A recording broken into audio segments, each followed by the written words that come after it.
everybody. Welcome to Learn with Mamta and a very happy Diwali to each and every one of you. So we should celebrate Diwali but according to the guidelines set by government. We have to celebrate this festival but because of corona we have to be aware of consequences. So let's start our chapter today. Breathing and exchange of gases. We have completed our chapter that is human digestion in our previous class. So today we are going to start next chapter that is respiration or breathing and exchange of gases. So आप सबको पता है हम लोग सांस लेते हैं जब ऑक्सीजन अंदर लेते हैं और कार्बन डाइऑक्साइड को हम बाहर रिलीज करते हैं. Okay, so there are two terms, breathing and respiration. There is a minute difference in these terms. तो हमें पता होना चाहिए कि वो minute difference क्या है. So जो breathing होती है, breathing is simply exchange of gases, that is inhalation or intake of oxygen and excrete out of carbon dioxide. That is called breathing. But in the case of respiration, when that inhaled oxygen is utilized by the cell or tissue, जो हमने oxygen ली है वो sales और tissue के द्वारा जब utilise कर ली जाती है तो उसको हम बोलते हैं रेस्पिरेशन, जिससे कि एनर्जी प्रोड्यूस होती है, जिससे सेल फिर अपना और आगे का काम परफॉर्म करती है. So that is respiration. ठीक है. Respiration is of two types, aerobic and anaerobic. Aerobic respiration is in which oxygen is used.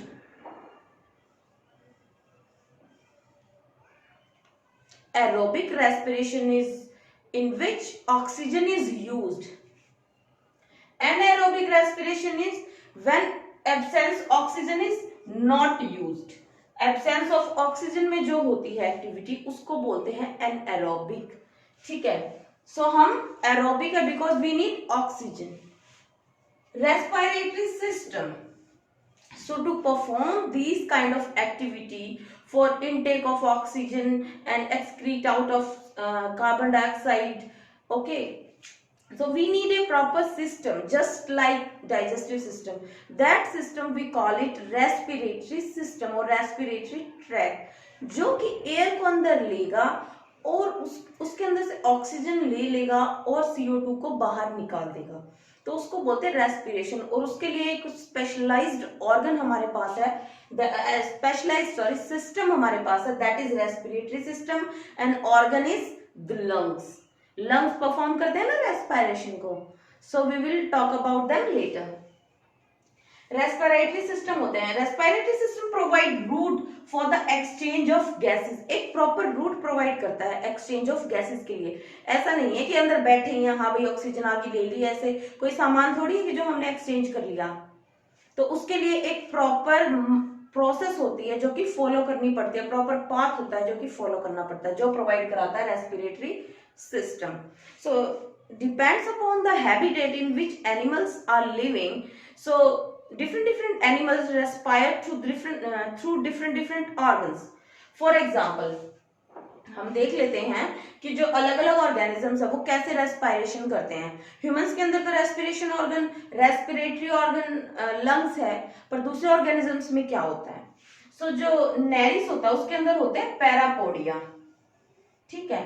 Cylindrical सा ऑर्गेनिज्म होता है और ऐसे सेगमेंटेड होता है. इसके पास होते हैं लोकोमोटरी ऑर्गन. लोकोमोटरी ऑर्गन को बोलते हैं पैरापोडिया. उसके पास स्पेशल स्ट्रक्चर्स होते हैं जिसके थ्रू रेस्पिरेशन होता है.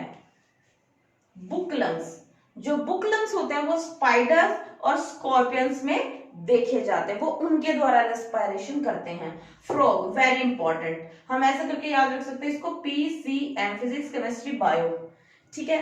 जो फ्रॉग होता है वो तीन टाइप से रेस्पिरेशन करता है. First one is pulmonary. Pulmonary जहां पे आ जाए दैट मींस लंग्स से रिलेटेड है.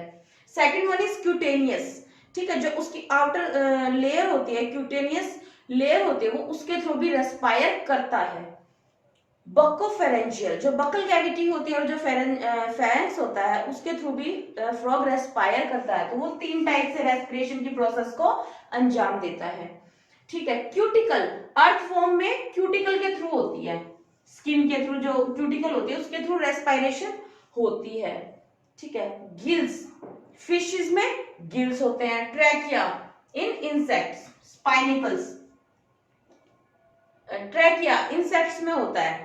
ठीक है, और ट्रैकियल ट्यूब्स के थ्रू एक्सचेंज ऑफ गैसेस होता है। ह्यूमंस में क्या होता है? लंग्स, ह्यूमंस में होता है लंग्स। लंग्स के कुछ प्रॉपर्टीज है वो हम देख लेते हैं। एंडोडर्मिनल ओरिजिन, लंग्स देखो जो जाइगोट होता है उसमें उसके पास 3 जर्म लेयर होती है। अब हर एक के पास डिवीजन ऑफ लेबर होता है। जो एंडोडर्म होती है उसके पास होता है कि उसको ये ऑर्गन बनाने हैं। मेसोडर्म होती है उसके पास भी अपने होते हैं कि भाई उसको ये ऑर्गन बनाने हैं फ्यूचर चाइल्ड में।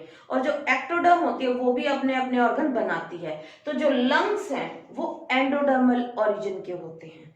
3 जर्म लेयर में से जो एंडोडर्म होती है ना वो बनाती है लंग्स।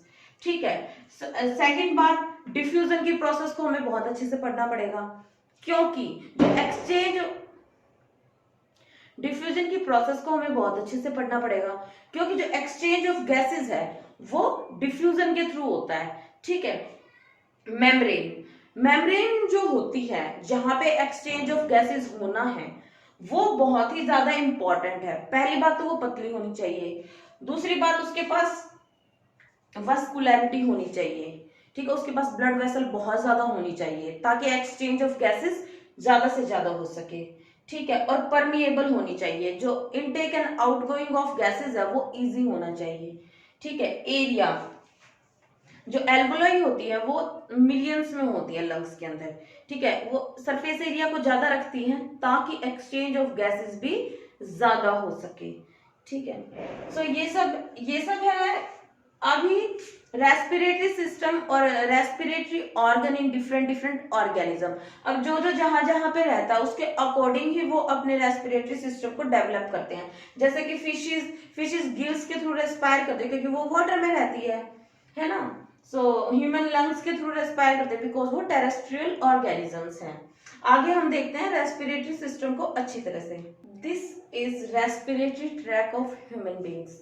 ठीक है, एक बार हम स्ट्रक्चर का ओवरव्यू ले लेते हैं, उसके बाद हम जो भी पढ़ेंगे वो हमें बहुत ही अच्छे से समझ में आएगा। तो आप लोग भी इसको बहुत ध्यान से देखिएगा। ठीक है, जो हमारा रेस्पिरेटरी ट्रैक है, जो रेस्पिरेटरी सिस्टम है वो कहाँ से स्टार्ट होता है? वो नोज से स्टार्ट होता है। नोज सबके पास होती है।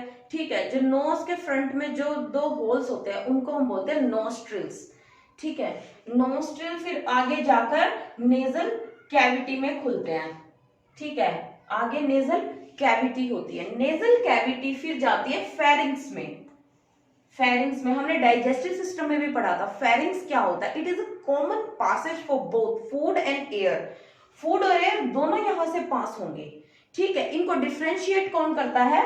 That is epiglottis, that is लैरिंग्स। लैरिंग्स की जो ऊपर कवरिंग होती है उसको बोलते हैं epiglottis.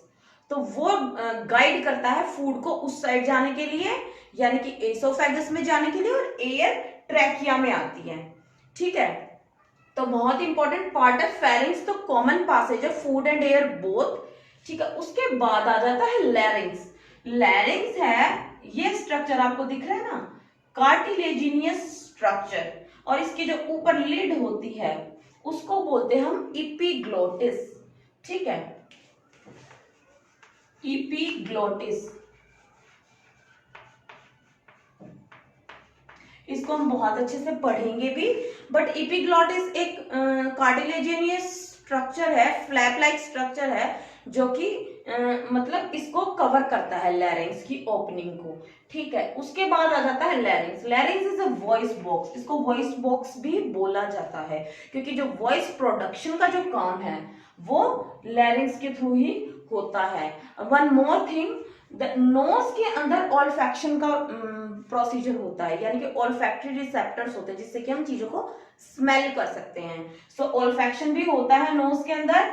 लैरिंग्स is a voice box, जो कोड्स होती हैं उनके थ्रू वॉइस प्रोड्यूस होती है। ठीक है। देन ट्रैकिया, जो ये दिख रही है आपको tube like structure, this is trachea. और जो आपको ये दिख रहे हैं, ये incomplete rings, these are incomplete rings, just like that they are covering the trachea. ये ट्रैकिया को कवर करके रखते हैं। दिस इज कार्टिलेजिनियस स्ट्रक्चर, जो कि सपोर्ट करता है ट्रैकिया को ताकि वो कोलैप्स ना हो जाए। ठीक है, आगे ये फिफ्थ वर्टिब्रे पे, थोरैसिक वर्टिब्रे पे,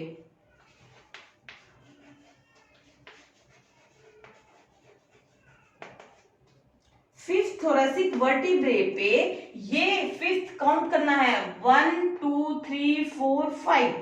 फिफ्थ पे ये दो में फरकेट हो जाते हैं, वी कॉल देम ब्रोंकाई। उनको बोलते हैं दो को ब्रोंकाई। ब्रोंकाई आगे जाकर और ज्यादा ब्रांच लाइक स्ट्रक्चर्स में डिवाइड हो जाते हैं, उनको बोलते हैं bronchioles, primary bronchioles, tertiary bronchioles.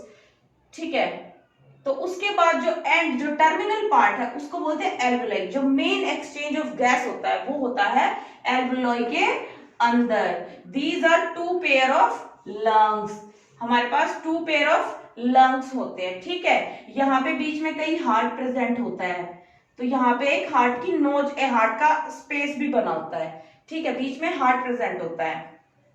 ठीक है, जो लंग्स की जो कवरिंग होती है उसको बोलते हैं प्लूरा। ठीक है, ये एयर होगा, इसको बोलते हैं प्लूरा।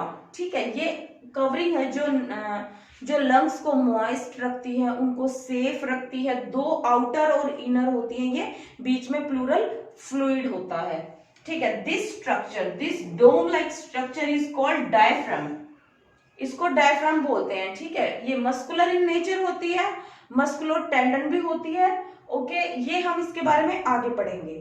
पहले ये एक ओवरव्यू है कि एयर नोज से आती है, नेजल चैम्बर में जाती है, फिर फेरिंग्स में जाती है, then larynx, then trachea, then bronchi, then bronchioles, and then after that alveoli.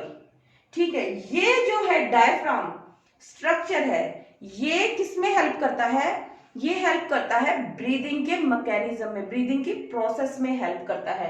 जब हम मैकेनिज्म ऑफ ब्रीदिंग पढ़ेंगे तब हमें पता चलेगा कि ये कैसे हेल्प करता है। So this is the structure of human respiratory system. We will discuss it detail in our next class. पहले हमें ये पता होना चाहिए कि जो लंग्स है वो प्रेजेंट कैसे होते हैं। ठीक है, जैसे मान लीजिए ये लंग्स हैं। ठीक है, ये लंग्स हैं तो इनके फ्रंट में तो होते हैं रिब केज, जो रिब्स होती है ना वो आगे की तरफ होते हैं, रिब्स, एंड सेंटर में स्टर्नम। पीछे होती है हमारी वर्टिब्रल कॉलम। ठीक है, पीछे हो गई वर्टिब्रल कॉलम। ठीक है, और नीचे हो गया डायफ्राम। ठीक है, तो इस तरह से थोरैसिक कैविटी के अंदर चारों तरफ से लंग्स एयर टाइटली पैक्ड होते हैं। ठीक है, बिल्कुल पैक होते हैं, क्योंकि ये बहुत ही सॉफ्ट स्ट्रक्चर है। इसको मतलब जरा से भी इंजरी हो जाएगी तो प्रॉब्लम हो जाएगी, तो इसलिए इसको चारों तरफ से बिल्कुल सेफ रखा जाता है। थोरैसिक कैविटी के अंदर प्रेजेंट होते हैं। नीचे डायफ्राम हो गया, साइडों में से उस इनके ऊपर से आके रिब्स आ जाती हैं, बीच में स्टर्नम आ जाती है जो कि इनको कवर कर लेते हैं। जैसा कि आपको स्ट्रक्चर में दिख ही रहा होगा, ये थोरैसिक कैविटी है, इसके अंदर लंग्स प्रेजेंट होते हैं। ठीक है, तो आई होप आप सबको बहुत अच्छी तरह से समझ में आ गया होगा कि लंग्स कहाँ प्रेजेंट होते हैं, रेस्पिरेशन क्या है, ब्रीदिंग क्या है। In our next class we will be discussing about the mechanism of breathing. Okay, so that's it for today, bye for now, thank you so much, please do subscribe my channel and hit that like button, thank you so much।